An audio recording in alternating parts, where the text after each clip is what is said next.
This was hard. I'm kind of shifting out of Revelation right now into Daniel. I was like, wait, hold on. This is, I'm going to be less apocalyptic right now and a little more practical and kind of in your wheelhouse today. In fact, for all the young men that we kind of just noted were a part, and young people that are here, this is a lesson that's really, I think, powerful and something for you to think about and look at. I am missing a clicker, by the way. I don't know. I probably took it somewhere. Is there one sitting on a seat there? Nope. Nope. I said it by Linda. That's my fault. All right, there we go. All right. So this is what I want to do today as we go through this. To end Daniel, what I was thinking of is what do you do with this book? And I'll set this up again, and we'll talk about our main topic. But the truth is, you open up the book of Daniel, and it's like an action book, right? It's this adventure book, and you're in one surprising situation to the next, and God is powerfully delivering and saving, and things are happening that you just kind of put yourself in that picture, and like, wow, Daniel's the hero. And we love stories like that. We love books like that. In fact, the problem for me is as we look at Daniel as an adventure book, sometimes we get stuck on this part of the adventure. It's the lions, the fires, and beasts, oh my kind of look. Now, as we study this, I want you to know there are lessons in that part of the adventure. Powerful lessons. That God would see his faithful children living in a foreign land and say, I have not abandoned you. I have not forsaken you. I am with you. I will provide for you. I will lift you up. And we see that in the life of Daniel and his three friends. More than just God stepping in and giving to the faithful what they needed, we see God in this book breaking into history and saying, oh, you powerful kings of mighty nations, you think you're writing times and epics, but I'll reveal to you what is to come. And so we get this trust in a God who is above all and bigger than all and writing it all, whether it's on the wall or not. But knowing future things about things that are now ancient history can't be the only point we take away from this book. You see, I do believe Daniel is an adventure book, but it's about what is the greatest adventure on earth, and that is this. Daniel is a pilgrim in a foreign land. His home is somewhere else. Not Israel, not Judah, but heaven. You see, Daniel is a book about the adventure of walking with a heavenly God while living life here on earth. And through that lens, I want to focus in on what made Daniel so Daniel.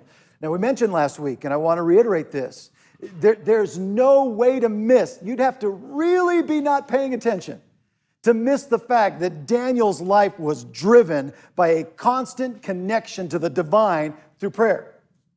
And Daniel wasn't always receiving what he wanted, but he was always talking to God. There are moments we see when God answers directly, but there's a lifetime, over 90 years of this man's life, we look at a continual habit of daily prayer 3 times a day. I got to tell you, you can't miss in building who Daniel is, how important prayer is.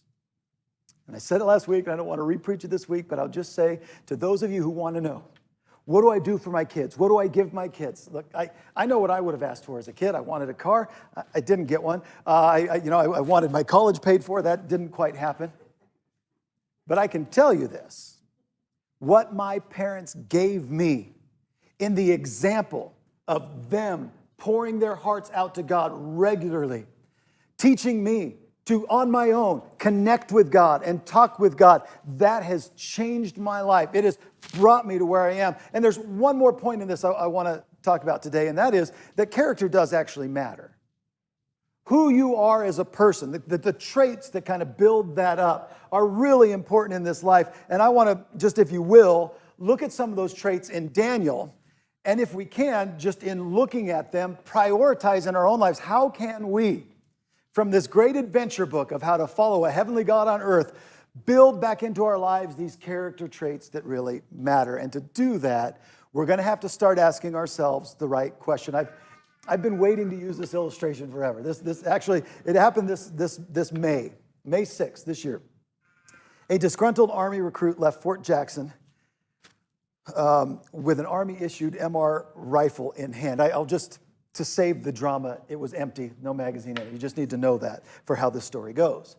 The young man was clearly struggling. There was a lot going on at home. There was a lot of reasons why he decided in the moment, I can no longer be an army recruit. I have to break out and get home. And so with this rifle in hand, he makes his way over the gate and to the freeway where he finds himself on a bus. There was a stop loading children, and he got on with them. He points his gun at the driver and says, drive. The driver later accounts that they went about 4 miles. Took about 6 minutes before he gave up and got off the bus. And what made the man with the rifle surrender was that there were some kids as young as kindergarten age on this bus. And from the moment he got on, they kept asking questions. Are you a soldier? They asked. Yes. Are you going to hurt us? They asked. I don't know. What are you doing to the driver? He said, stop asking questions. They kept asking him, where are we going? Why are you taking us there? Is that gun real? Just wouldn't stop. They did what kindergartners do best, persistently and frequently. They asked questions. And 4 miles down the road, he told the driver, let me off. Now, one important detail of the story is the young man did finally get the help that he needed, and no one was hurt. But I think in practice, there's something really powerful here that all children teach us. To really be who we want to be in life involves asking ourselves the right questions. And I would just say to every person here, especially if you're kind of trying to still figure out who you are, do you know that you get a say in who you're going to be? The choices that you make, the decisions that you make sometimes on a daily and regular basis are going to help build up that character that in the end is truly just who you are. And so the question I think we ought to be asking ourselves is, who do we want to be? And I love that the Bible puts out there men like Daniel. For anyone who's wondering, what would it be like to serve God? I'll tell you, you don't miss that it's going to be difficult. That it may be harder than you want, but Daniel, like Joseph and Deborah and Esther, show you it doesn't matter how difficult the journey is, it's worth traveling. And so we find people that ask themselves questions, how can I serve God? How can I please God? You know, as we worship, we're saying things like that, aren't we? God, help our worship be worthy. Help my life be worthy. And so today, I just want to take the time to focus in on some things that will help us down that path. Now, with the book of Daniel in mind, I just think it's interesting just to kind of look at and try to find out what was it that drove his success. Certainly, we mentioned prayer, but what of his character kind of stands out here? Do you know that Daniel was successful in every administration that he served in? Now, that's not hyperbole. The young man to an old man served in a lot of administrations. And no matter who the king was or how the king was, Daniel came to the top. You just ask yourself, have you worked for someone you say, I just can't work for that person? Where do you find Daniel bowing out when it comes to what he brings to the table? Character that reveals the glory of God. He succeeded. And there's reasons for this. He served under all kinds of different bosses, all types of different kings, from Nebuchadnezzar to Belshazzar, to Darius, all the way to Cyrus. And with every one of these leaders, Daniel always seemed to move to the top. And Daniel's not a standout in the Bible. There's other characters like this, other people like this. Joseph, certainly in Genesis chapter 37, is seen as someone that no matter where you put him, he's going to come to the top. Make him a slave in Potiphar's house, he'll soon be in charge. Put him in prison, he'll soon be in charge. There's something about who he is, and when we examine that life, we discover what it is that puts them up on top. And there's something about people like Joseph and Daniel and Esther and Deborah, men and women. Doesn't matter where they end up, doesn't matter where they find themselves. They keep teaching us this lesson. Your circumstances, no matter what they are, cannot prevent you from being all God wants you to be. And there's another lesson to this. As you do that in a foreign land, in hardship, in difficulty, as you just pour yourself out to the Lord, God will be glorified in the way you live your life. Frankly, I think that's why this book connects to us at so many levels. We all want to be like Daniel in that way. You know, people have all kinds of excuses in this life for why they just couldn't quite be who they needed to be. It was the home I grew up in. You got sibling problems? What do you think Joseph would tell you? You got parent problems. It was the town. It was the school. We can think of all the reasons why I just can't be. But what happens when we use excuses is we miss the biggest factor in who all these people are. God is bigger than our greatest difficulties, our greatest struggles. And more than that, being bigger than them, he doesn't keep us from them. He just works through them. I want to look at some of these characters, but I think there's something I've got to say up front. Daniel was fortunate, but he wasn't the most fortunate. Daniel had some friends in high places, but so did many others. There's just something about what he allowed to live in him that really stood out as powerful. And I'll tell you what resonates with me as I get older and I look at the book of Daniel. I think of how many young Daniels we, the church, have sent out to school, to career, to family, who in a foreign land, in a foreign place, maybe where they didn't want to be, surrendered to the world and forgot about their God. And you talk about excuses. I've heard a lot. I've heard all the reasons why now I can't serve God because this happened to me, or the church did this, or my parents were this. I want to ask you something. I wonder if it ever bothered Daniel, the hypocrisy of his people. I don't know offhand exactly how many Hebrews were brought in as servants to Nebuchadnezzar and his kingdom, but I believe it was more than 4. And we only read about 4 that ever really truly served God, and in difficult situations said, if it costs us our life, we're going to serve God. Don't you think those men sat around like many Christians do and said, oh, that church down there, bunch of hypocrites? Don't you think it was possible that they could have, as young men, 16-year-olds at the beginning, could have come up saying, I don't want anything to do with this people? But Daniel prayed, and Daniel followed God. And God was doing, listen, God was doing what he always does. He was using a few faithful, a few committed, determined, relentless people to help remind those who had fallen asleep to wake up and serve God. Don't you think God could use you in that same way? Don't drift off into the world. Don't go off to school. Don't go off to family and career and forget why on earth you're here. And of all things, that's one of the greatest things about Daniel. And so I'll just do this, and you can put this on your own radar. If you get to pick who you want to be, wouldn't you want to be someone like Daniel? I think of the young people we have right now that are going out into the workplace. It's kind of fun to watch these young people getting their first jobs. You know, ask yourself when you take a job, yes, the check is nice. It's also smaller than you think. But you're making money. It's a big deal. Stop and ask yourself, what kind of worker am I? You see, God doesn't bring blessings into your life to hoard them. He first blesses you so you can bless others. And if more blessings come, guess what he's expecting? You can bless others.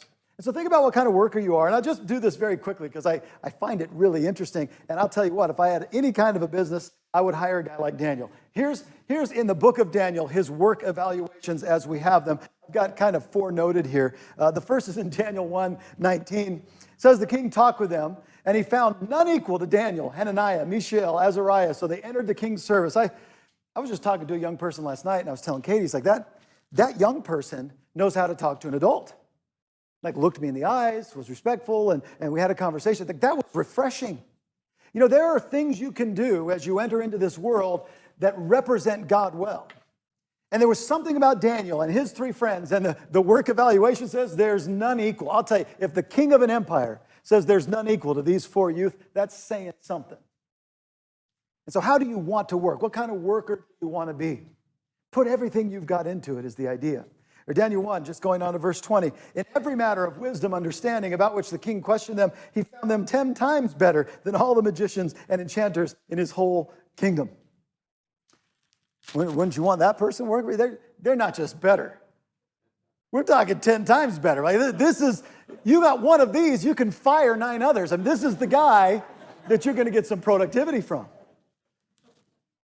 Daniel 5:12, this man Daniel, who is king, called Belshazzar, was found to have a keen mind and knowledge and understanding, and also the ability to interpret dreams, explain riddles, and solve difficult problems, call on Daniel, for he will tell you what this writing means. And what I love about this is someone who has a memory of Daniel. They either read about it, heard her father talk about it, but she says to her son, there's somebody that fits what exactly you're looking for. The man, a keen mind and a keen understanding. His work ethic was so legendary. It was being reported to the next and the next generation. Chapter 5 at verse 14, I have heard that the Spirit of the gods is in you and that you have insight, intelligence, and understanding and wisdom. And isn't that just something you would like to work for? And so, again, just kind of putting this into your life. How do you bring that with you? How do you apply that to what you're called to do? Just do this very quickly. Here's the summary of Daniel's work review. And boy, I'll tell you, you come home with one of these. You pick what dinner you want to eat. He's better than the rest. He's 10 times better. He has an excellent spirit. He has excellent wisdom. He can explain difficult things, and he can solve difficult problems. Look, Daniel demonstrated attributes that I believe we can start to attribute or take on through God and attribute to God's glory in our lives, and it can become our own. So even though Daniel came in as a slave,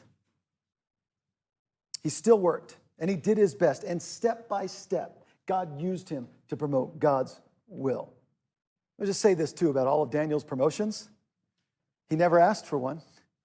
Do you realize that and all that? Every time he's come to the top, he's never, hey, I'll take that second-in-command position. In fact, from Belshazzar, he's almost saying, no, thanks, I don't need it. Keep your robe, keep your money. He never asked to be promoted. He never sought a promotion, but Daniel demonstrated these distinct attributes that here's what I'm saying, when Christians are what Christians need to be, whether the world believes or not, they can't deny that's special. Because what they're seeing is not our good discipline or our do better. What they're seeing is our God. And again, that's something about Daniel that stands out. So let's give you some of this character that counts. And this is what I'd like you to do. Young people, just think about it. Hopefully there's someone in your life that you look up to, that you think about as, I want to be like that. That's the man or the woman that I want to be. That's how I want to look. I hope you have that. I imagine Daniel did. I imagine there was someone when he was young and went off to Babylon that he had looked at and said, that's what I want to be. And he stayed true to that vision. He kept doing that. But I also want to say this. I just want to cover all the bases here. If there's nobody in your home, nobody in your family tree that you can look at and say, that's what I want to be. If you, for some reason, have found no one in this church, no one in the kingdom that you can look at and say, that's what I want to be like, I want to tell you this, you can look at Daniel.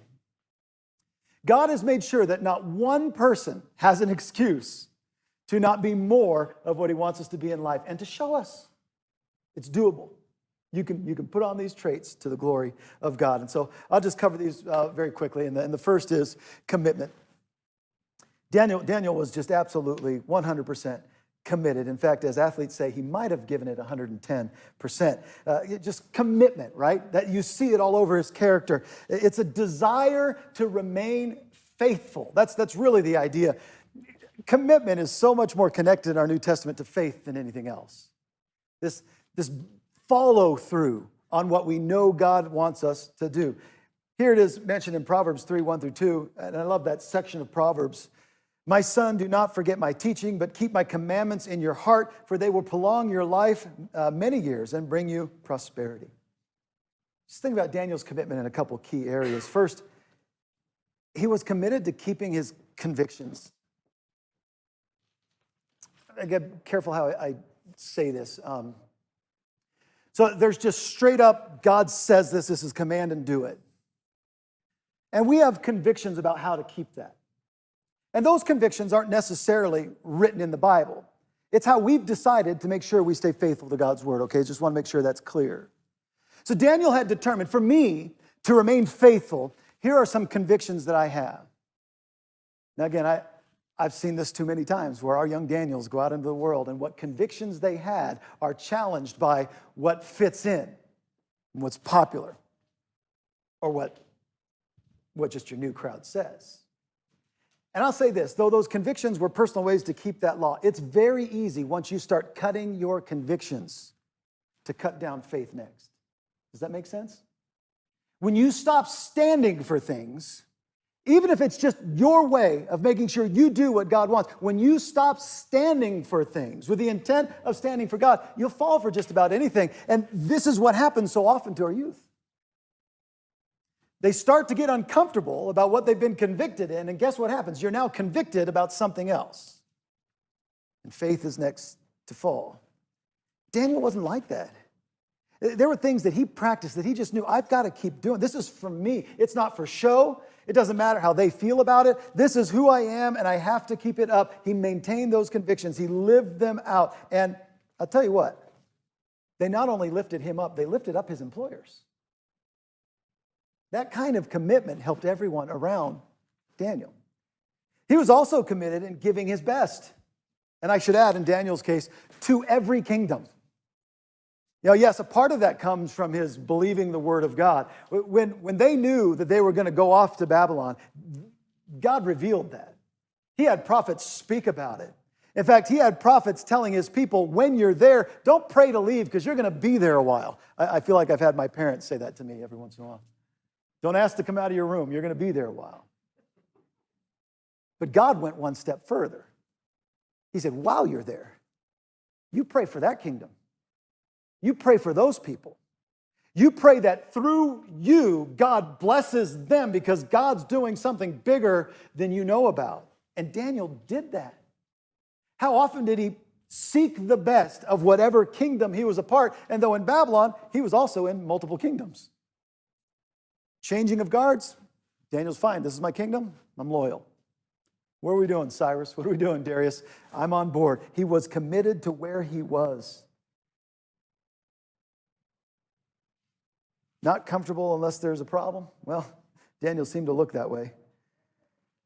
Except he knew when a problem came up, he had the exact answer, I'll stay faithful to God. Here's a third thing he was faithful in. He was committed to being an example worthy of inspection. This is what it's got to be. This is what Christianity must look like. Again, our theme through this year. By the way you love one another, they will know that you're my disciples, Jesus said. And so here's what Daniel understood. People are watching me.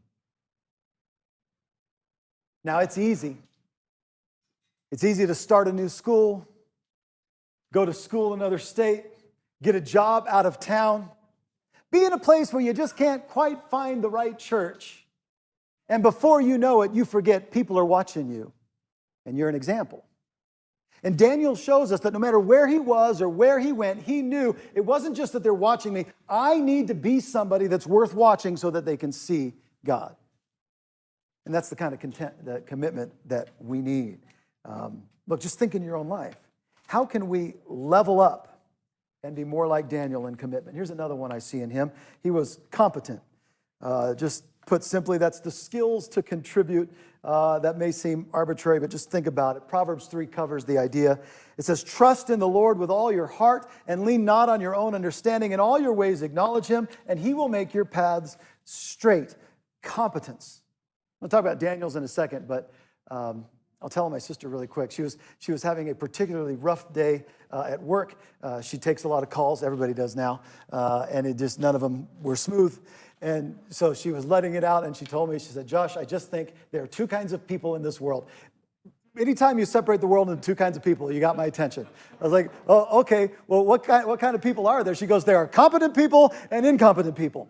And her day was bad enough. She goes, I believe that they're 95% incompetent and 5% competent. And I believe that there's not one competent person within 50 miles of you at any one point in time. I was like, wow, you had a rough day. But Daniel was competent in several areas. It is not just enough to be committed and faithful. You got to be competent. Especially, now you think in your own life, if you're getting paid for this, it just makes sense, Christians, that you be competent at what you're asked to do. I would just even go a little further. If you're a volunteer, your faithfulness is great. We appreciate you showing up. But come on. Could you at least be useful when you get here? Competence is such a big picture for life. We want you not to just show up. We want you not just to do what you're called to do. You think about this. People that show up and do whatever they were supposed to do, they're easy to replace. You can find people to do that. But people that show up and they do what they're told and they make the environment better and they lift others up, those people are hard to find. Competency is critical. Note Daniel's competency. He was competent in wisdom and understanding. He didn't show up and sit with the rest of the wise men and say, no, there's no way we could figure out how to interpret your dream, O king. He ran home, he got his friends, and he said, look, if there's any way out of this, God will know. Let's go to God. Let's figure out a solution. Let's go to a place bigger than ourselves. That's incredible competency. The people who just do what they've was asked of them or was asked to be done, again, are easy to replace. But a guy like Daniel, competent in wisdom, you don't replace that.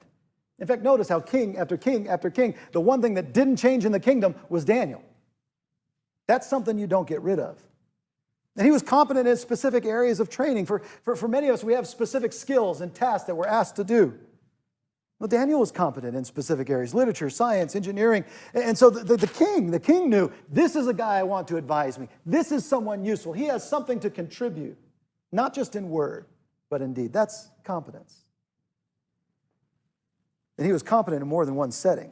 He could multitask. I love that. He could do more than one thing at the same time. Now, this is helpful because in difficult times, there's many things taking our attention, but if in all of them we have God in mind, we can be competent in those areas. Here's another one I see in Daniel, and you can't get through a series on Daniel without talking about his courage. It's having the heart to serve. Again, Proverbs 3, 6 and 7. In all your ways acknowledge him. He will make your path straight. Do not be wise in your own eyes. Fear the Lord and shun evil. I'll tell you, here's the courage of Daniel. Not once in all the many times he finds himself in trouble does he ever say, I got this. He's always connecting himself to God. The truth is, the courage of Daniel was not his own. It was given by God. And you see that in this man's life. It takes a lot of courage to serve people. I heard somebody say once, you've got to be a lot crazy and a little courageous to serve people. There's something about that. The outcome's not under your control. It's not always going to be what you hoped it would be, but you're not doing it for those things. You're doing it because you believe that's what God put me on earth to do. And Daniel had that kind of courage. Courage to serve a vision with his all, regardless of whose vision it was. Like, if this is where we're at, okay, that's what I'm going to do. I'm all in. Courage to put aside issues from the past. You know, Daniel didn't travel to Babylon on vacation or for school. He was taken captive to Babylon.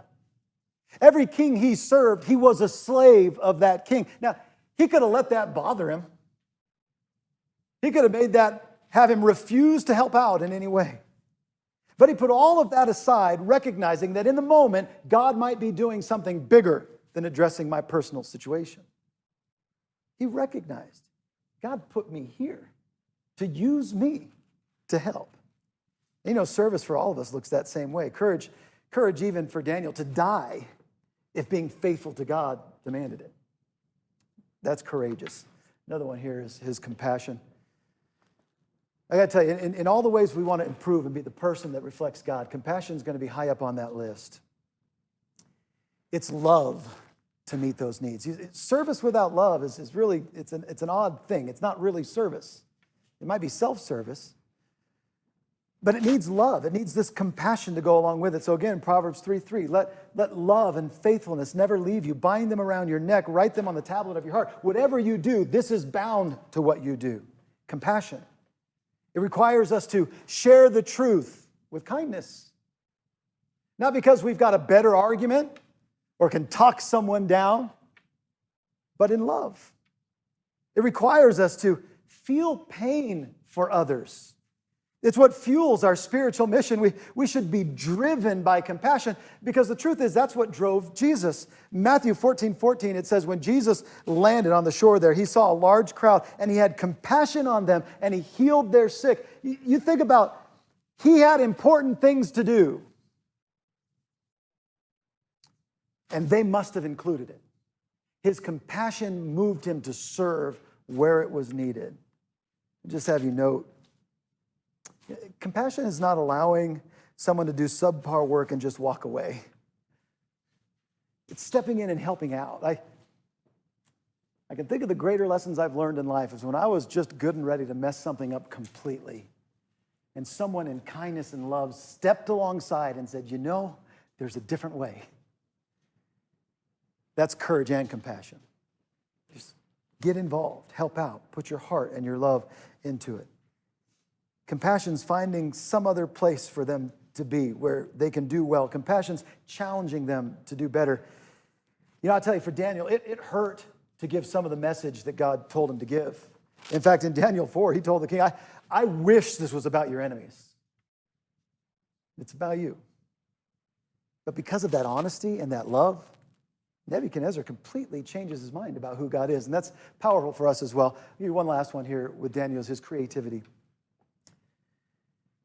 Creativity is the ingenuity to change and produce change. I tell you, that change is just an interesting topic for Christians. Because the truth is, we all feel a little more comfortable when very little changes. Don't change where the seats are. Don't change the songs we do. Don't change we just tend to feel a little more settled when nothing changes. And yet when you follow the ministry of Jesus, what do you think his disciples felt? Why do you keep changing things on us? I went to the coast with my dad several years ago, and we walked into a little coffee shop, and the barista had kind of hand painted a little cup for tips. And she said, if you don't like change, leave it here. I thought, I think what's happened is we miss out on the creativity that Jesus has enabled us to empower our faith, and we get stuck in ruts that we call faith, and it's not the same. Daniel had creativity. He embraced new leadership.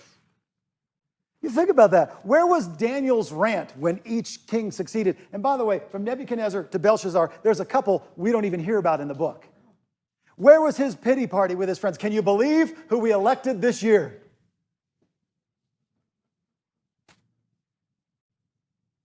Daniel never lost sight that with all these changes, one thing is the same. And this is why Christians must embrace the kind of creativity that accepts change and embraces change and helps people change, because there's only one thing that's meant never to change, and that's God. And everything else he's moving as he moves it so we can come closer to him. Daniel had a creative mind to find answers. There's got to be a way. What can we do? Let's solve this. Let's go to God.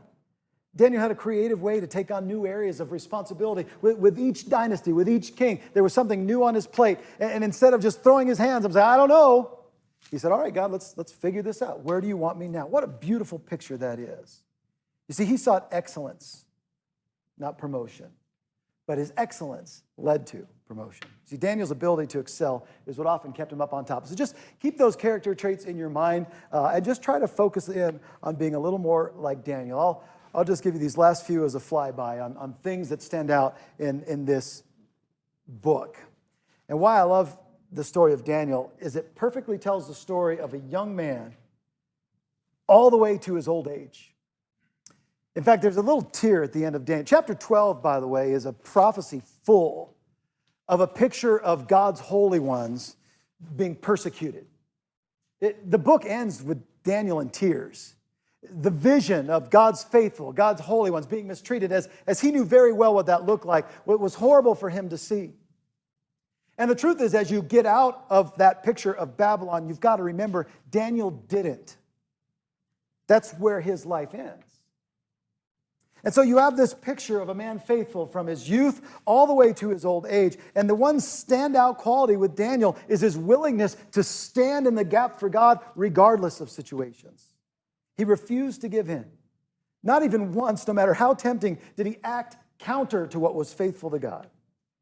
And I tell you what I like about this is Daniel's life teaches us the power of starting well.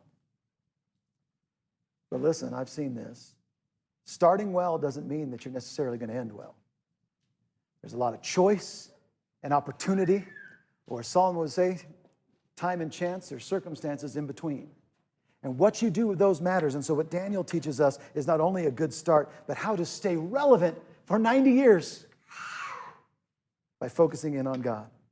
Daniel was always under pressure. That pressure never went away. He remained a man of God and of godly wisdom. He sought after God. And because of that, he was sought after by kings. You think about that in your own life. Daniel was a man who stayed true to his principles. Daniel 1:18, Daniel resolved not to defile himself with the royal food and wine, and he asked the chief official permission not to defile himself in this way. Daniel was just obviously a man who loved and obeyed God. And from a young age, his life's principle and purpose was developed, and he just kept clinging to God. I don't really know how to say this to where it would stick with everyone here, but every young person, I want you to listen. You determine in your heart to serve God, and there is nothing that can keep you from that. This is what I believe largely the end of Romans chapter 8 is all about. There is no life, death, angel, principalities, things present, things to come. There is nothing that can separate you from the love of God if you just cling to God. Now listen carefully. If you determine to cling to God, his enemies are determined to get you to let go. And if you know that now, it isn't going to make your hardships easy to go through. They'll help you realize they're worth it. You see, one thing I know about character is it isn't just like a word you look up in the dictionary and put in your memory. The best character, the character worth having, the character that God often shows to the world to help save this world from darkness is character born in adversity. You see, young people, I wish I could say serve God and it'll all be well, but it won't. Serve God, and the trials you face as you stay close to God will make you stronger in your character. Daniel had that absolute, unshakable faith and was committed to his principles. Another one he had was unshakable trust in God. This is again in chapter 1, verse 11. Daniel then said to the guard, whom the chief official had appointed over Daniel, Hananiah, Mishael, and Azariah, please test your servants for 10 days. Give us nothing but vegetables to eat and water to drink. Then compare our appearance to that of the young men that eat the royal food, and treat yourselves in accordance to what you see. I want you to understand, as we look at this, a junk food culture, and we say, well, yeah, vegetables would make us stronger. This plan didn't make earthly sense. This plan was Daniel's way of saying, I'm going to trust in God, I'm going to stick to my principles, and I believe the outcome will be God's. And it was. See, Daniel's life reveals this endless possibilities await a person who dares to put their trust in God. The world will mock your faith. They'll try to undercut it. They'll try to make you feel small. Listen, young people, please hear this. When the world tries to make you feel small, that should have no effect because we're small already. Our King is in heaven. He rules the universe. We're just here to do his bidding. Make me as small as you want me to be. I don't care. My dad runs the universe. You got to have that commitment, and Daniel certainly did wherever he went. More than that, he had a faithfulness that led to his excellence. I struggle sometimes with teaching lessons on character because we're like, oh, okay, well, I'll just work a little more on commitment, and I'll exercise more, and I'll eat a little bit. We make it into something so physical, when the truth is, if you want excellence as God brings it, you start with faithfulness to the one who brings it. This is what it looks like in Daniel's life. God was with Daniel, and he had no doubts about it. His life was filled with excellencies and honors because he trusted that his wisdom was not his own, it came from God. Daniel used his influence as God gave it for God's glory. Daniel chapter 2, after he interpreted the dream of the king, is one of my favorites because he's called to the king, and all this praise is given on him. And I'll tell you what happens usually with physical human beings. When you start to praise me, that little, how small I am, at least in my head, starts to get really big. Really big. And I start to believe my own hype. And that's pride, and pride comes before the fall. And so be careful that if you excel because of faithfulness to God, the right one receives the glory. Chapter 2, Daniel says, "O king, there are no wise men in this world that could tell you what that dream meant." And he was including himself.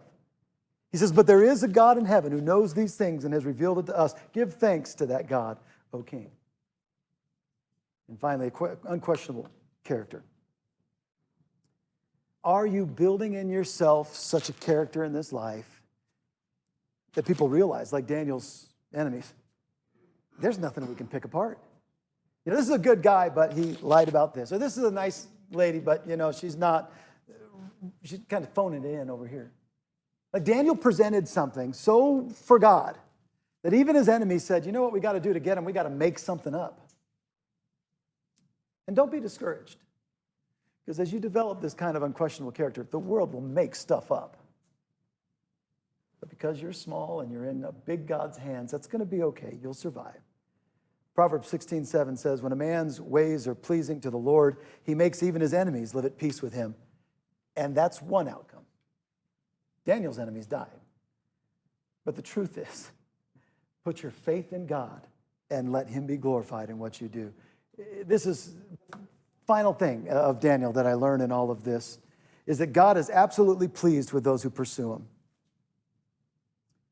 You don't see a moment when Daniel questioned, should I stick with God? It doesn't mean he didn't question. Why are we here? What are we doing? Some of the most faithful personalities revealed in Scripture are the people that were the first to ask, Lord, why? We've been faithful. Why are we here? What's going on? What are you doing? Why are you doing this? But they didn't leave God. They left all those answers to God. And God didn't answer immediately. He answered in his time. And what we see in all those examples is it's worth it through all your questions and all your doubts and all your concerns. To at the end, lay all of them at the feet of God and say, these are beyond me and above me. And stay faithful. You see, God's looking for that kind of pursuit. The Hebrew writer tells us that you can't please God without faith. And you need to know this, that those who are faithful, God rewards. God is working with. And that's another thing from Daniel. God is always pleased with the righteous. See, the life of Daniel depicts Isaiah 3:10. It's always well with the righteous, and they will always eat the fruit of the land. Due to Daniel's great wisdom, he served as advisor to different kings all the way up into his old age. You see, God is always ready to decorate our lives with blessings every time we choose to stand for him. And so here's what I'd have you do with this lesson, young people especially. We started, if you were here last week, a 20-day kind of prayer challenge. The cards are in the back. If you didn't start, the beauty is it can start any day of the week. And if you gapped already, start over. It's a good discipline. It's just getting in the habit. There was something to that habit that helped Daniel. But as we talk about his character today, I want you to think, young people, who's someone you admire? What's something you see? And target it. What is it in them that I'd like to build? And consider those traits that you'd like to have. Then think about, what's it going to take for me to build that over time? You know, one of the things I had to learn pretty early on is when I saw someone I wanted to be like, I had to realize that took them maybe 50, 60 years to get there. It's going to take some time. And young people don't like time. We're always fighting against it. Don't forget, it's going to take some time. Put in the practice, put in the effort over time.